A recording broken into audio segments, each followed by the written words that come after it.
भगवान कृष्ण की सुंदर कहानियाँ।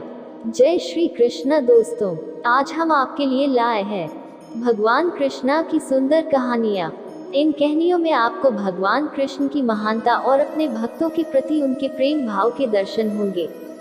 इन कृष्ण कहानियों में कुछ कहानियाँ काफी रोचक है, जैसे कि कृष्ण भगवान के पास हमेशा रहने वाली बांसुरी की अनोखी कहानी, भगवान कृष्ण और कर्माबाई की खिचड़ी। तो चलिए पते हैं, ये भी पढ़े आरती कुंज बिहारी की, श्री गिरधर कृष्ण मुरारी की। कृष्णा की बांसुरी की कहानी। द्वापर युग का समय चल रहा था। भगवान श्री कृष्ण के रूप में महाविष्णु अपने 8वां अवतार में जन्म ले चुके थे। सभी देवता, भगवान, सुर, ऋषि मुनि भेष बदलकर एक एक करके बाल कृष्ण से मिलने आ रहे थे। वह देख भगवान शिव के मन में भी अपने प्रिय प्रभु से मिलने की इच्छा उत्पन्न हुई, पर वह ये सोचकर रुके हुए थे कि बाल कृष्ण के लिए उपहार के रूप में क्या दिया जाए, जिसे वह हमेशा अपने पास रख सके। तब शिवजी को याद आया कि उनके पास महान ऋषि दधीची की वज्र की अस्थि इकट्ठी रखी हुई है। ऋषि दधीची वह ऋषि है जिन्होंने राक्षस एवं असुरों के संहार के लिए अपनी आत्मा त्याग कर अपनी वज्र की हड्डियां देवताओं को दान दी थी। जिस ऋषि विश्वकर्मा ने कुछ हथियार बनाए थे, उस बची हुई एक हड्डी को तराशकर भगवान शिवजी ने एक अत्यंत सुंदर बांसुरी बनाई। फिर जब वह बालक भगवान कृष्ण से मिले, तब उन्होंने वही बांसुरी उन्हें भेंट कर दी। वो सुंदर भेंट कृष्ण भगवान को बहुत पसंद आई। शिव और कृष्ण भगवान के बीच स्नेह देखकर उस दिन देवताओं ने भगवान कृष्ण को बांसुरी वाला इस नाम से गौरवान्वित किया। उसी बांसुरी को ही कृष्णा भगवान के अपने अवतार काल के अधिकतम समय हमेशा अपने साथ रखा। तो ये थी कृष्णा के बांसुरी की कहानी। भगवान श्री कृष्ण के सिरदर्द की कहानी। द्वापर युग में घटित कृष्ण और राधा की कहानियां कौन नहीं जानता। उस वक्त देवताओं में ये चर्चा थी कि राधा ही भगवान कृष्ण की सबसे बड़ी भक्त है, पर इस बात से एक व्यक्ति सहमत नहीं थे और वह थे नारद मुनि। वह अपने आप को ही भगवान कृष्ण का सबसे बड़ा भक्त मानते थे, पर देवताओं में राधा रानी के विषय में चर्चा सुनकर उन्हें जलन महसूस होने लगी थी। नारद मुनि के स्वभाव से भगवान कृष्ण ही अच्छी तरह अवगत थे। एक दिन नारद मुनि कृष्ण भगवान से मिलने द्वारिकापुरी गए थे। उन्हें आता देख भगवान श्री कृष्ण अपना सिर पकड़कर बैठे गए। मुनिवर ने उन्हें देखते ही पूछा, क्या हुआ प्रभु, आप यूं सिर पकड़कर क्यों बैठे हैं? उस पर द्वारिकाधीश ने उत्तर दिया, मुनिवर, आज हमें सिर में बहुत पीड़ा हो रही है। नारद बोले, तो प्रभु, इस पीड़ा को मिटने का क्या कोई उपाय है? कृष्ण ने कहा, हाँ, उपाय तो है। अगर मेरा सबसे बड़ा भक्त अपने चरण धोकर उसका चरण अमृत मुझे पिलाएगा, तो मेरा सिरदर्द पल भर में ठीक हो जाएगा। कृष्ण के मुख से यह उपाय सुनकर कुछ पल के लिए मुनिवर सोच में पड़ गए कि हूँ तो मैं ही सबसे बड़ा कृष्ण भक्त, लेकिन अगर मैं अपने पैर धोकर उसका चरण अमृत प्रभु को पिलाऊंगा, तो मुझे नरक जाने जीत महापाप लगेगा। परंतु राधा को भी तो सब कृष्ण का बड़ा भक्त मानते हैं। इतना सोचने के बाद भगवान कृष्ण से आज्ञा लेकर नारद तुरंत राधा रानी के महल में जा पहुंचे और उन्हें प्रभु के सिर में हो रही पीड़ा एवं उसके उपाय के बारे में वृतांत सुनाया।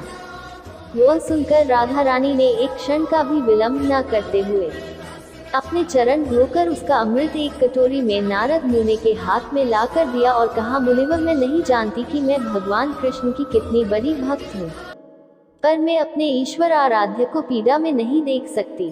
राधा के मुख से वह सच्चे भक्ति भाव के शब्द सुनकर नारद मुनि की आंखें खुल गई और वह समझ गए कि राधा रानी ही कृष्ण की सबसे बड़ी भक्त है और प्रभु श्री कृष्ण ने ये लीला मुझे समझाने के लिए रची थी। कर्माबाई की खिचड़ी की कहानी। ये कहानी है भगवान कृष्ण की प्रिय भक्त कर्माबाई की। कर्माबाई बचपन से ही अपने पिता जीवनराम को कृष्ण भगवान की पूजा करते हुए देखती थी। वह कभी भी कृष्ण भगवान भोग लगाए बिना भोजन ग्रहण नहीं करते थे। जब कर्माबाई 13 साल की थी, तब एक दिन जीवनराम को तीर्थ पुष्कर स्नान के लिए जाने की इच्छा हुई। साथ में उनकी पत्नी ने भी पुष्कर स्नान की इच्छा प्रकट की। जीवनराम अपनी बेटी को भी ले जाना चाहते थे, लेकिन दुविधा ये थी कि अगर वह सब घर बाहर गए तो श्री भगवान कृष्ण को भोग लगाएगा कौन? तब जीवनराम ने इस नित्य कर्म की जिम्मेदारी कर्माबाई को सौंपी और कहा कि देखो बेटी कर्मा, सुबह भगवान कृष्ण को भोग लगाने के पश्चात ही तुम भोजन ग्रहण करना। कर्मा ने भी अपने पिता की हाँ में हामी भर दी। अगले दिन सुबह कर्माबाई ने उठकर सबसे पहले गुड़ और घी डाल के बाजरे का खिचड़ा बनाया और भगवान कृष्ण की मूर्ति के सामने रख दिया और बोली, भगवान मैंने आपका भोग रख दिया है, आपको जब भूख लगे तब खा लेना, तब तक मैं घर के काम पूरे कर लेती हूँ। इतना कहकर कर्मा अपने घर कामों में जुट गई।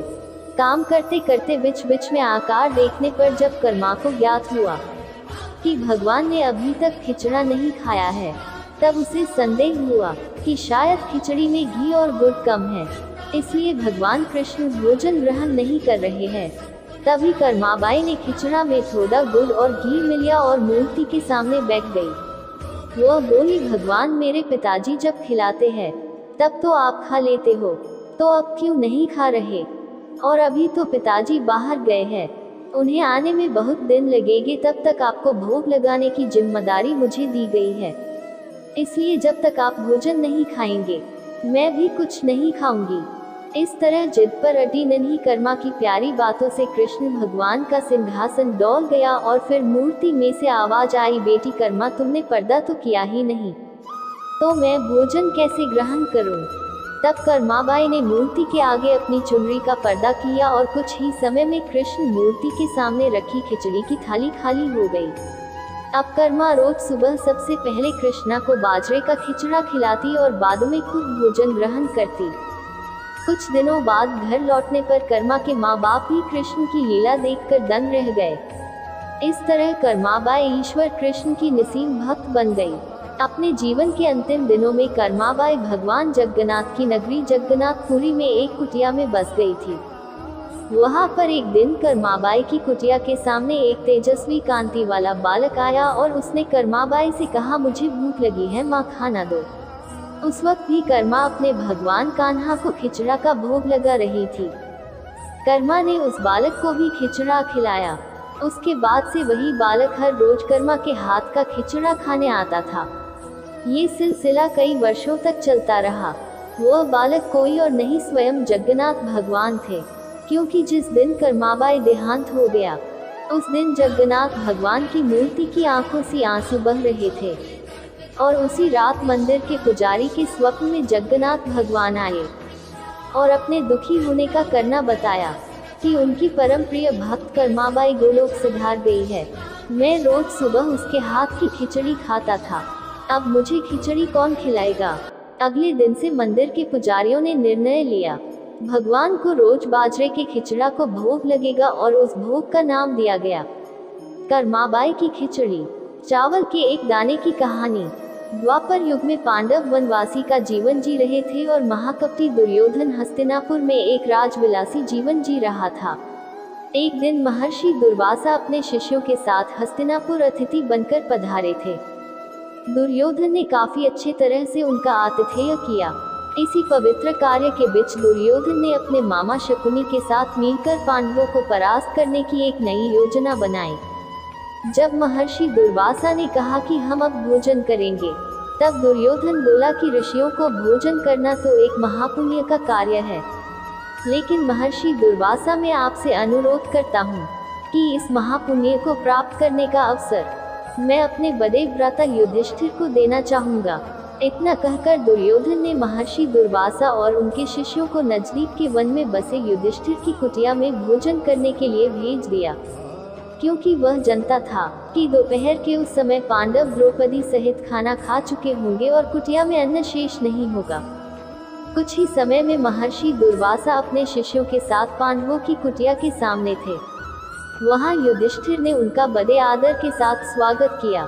महर्षि दुर्वासा ने युधिष्ठिर को दुर्योधन के साथ हुआ अपना वार्तालाप बता दिया और कहा कि मैं और मेरे शिष्य स्नान के पश्चात भोजन ग्रहण करेंगे।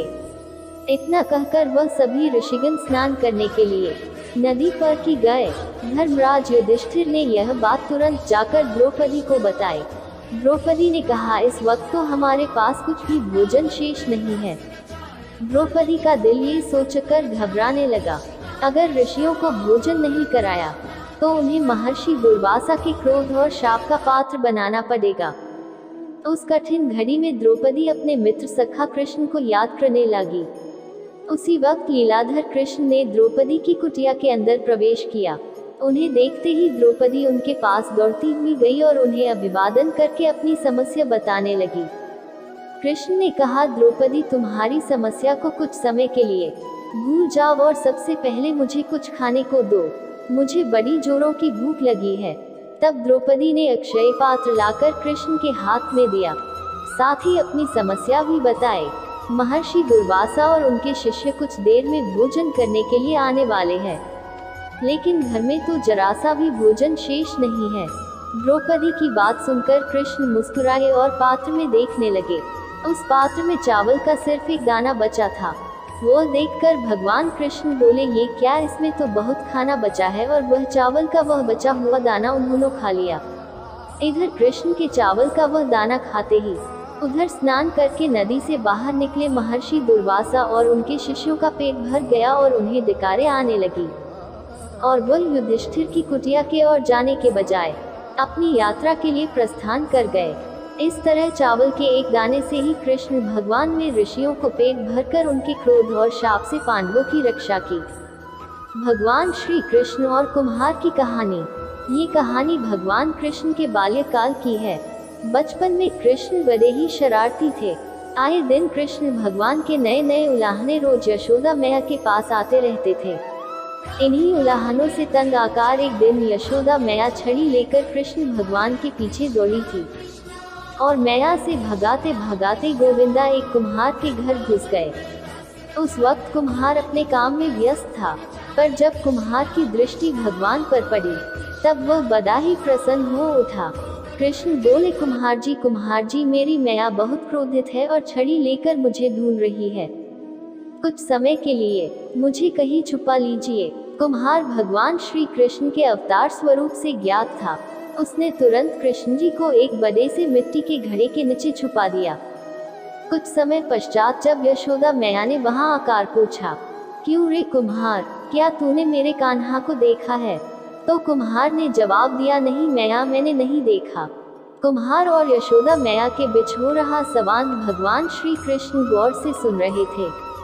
फिर जब माता यशोदा वहां से चली गई तब कान्हा बोले, कुम्हार जी, मेरी माता यदि चली गई हो तो मुझे इस घड़े से बाहर निकालिए।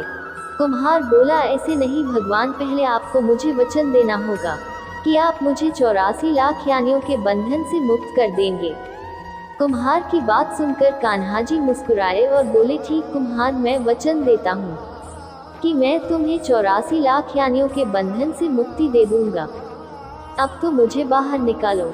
कुम्हार बोला, मुझे अकेले को नहीं महाप्रभु, मरे पूरे परिवार को भी 84 लाख यानियों के बंधन से मुक्त करने का वचन दीजिए, तो ही मैं आपको घड़े से बाहर निकालूंगा। इस पर कृष्ण बोले, ठीक भैया, मैं उन्हें भी 84 लाख यानियों के बंधन से मुक्त करने का वचन देता हूँ। अब तो बाहर निकाल दो। अब कुम्हार बोला, बस प्रभु जी, एक विनती और है, उसे पूरा करने का वचन देते हैं तो मैं आपको घड़े से बाहर निकाल लूंगा। कृष्ण बोले, अब वह भी बता दो। कुम्हार ने कहा, हे प्रभु जी, जिस घड़े के नीचे आप छुपे हैं उस घड़े को बनाने के लिए लाई गई मिट्टी मेरे बैलों पर लाद कर लाए हैं।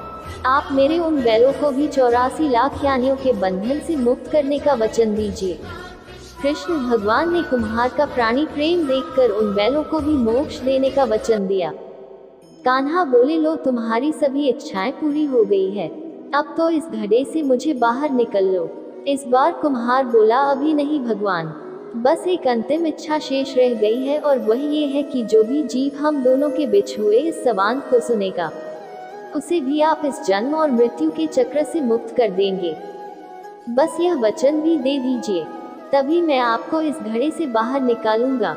कुम्हार की सच्ची प्रेम भावना देखकर कृष्ण भगवान अति प्रसन्न हुए और उन्होंने कुम्हार को तथास्तु कह दिया। फिर जाकर कुम्हार ने बाल कृष्ण को घड़े से बाहर निकाला। उनको साष्टांग प्रणाम करके उनके चरण धोए और वह चरण अमृत प्राशन करके अपने पूरे घर में उसका छिड़काव किया। अंत में कुम्हार प्रभु कृष्ण के गले लगकर इतना रोया कि उनमें ही विलीन हो गया।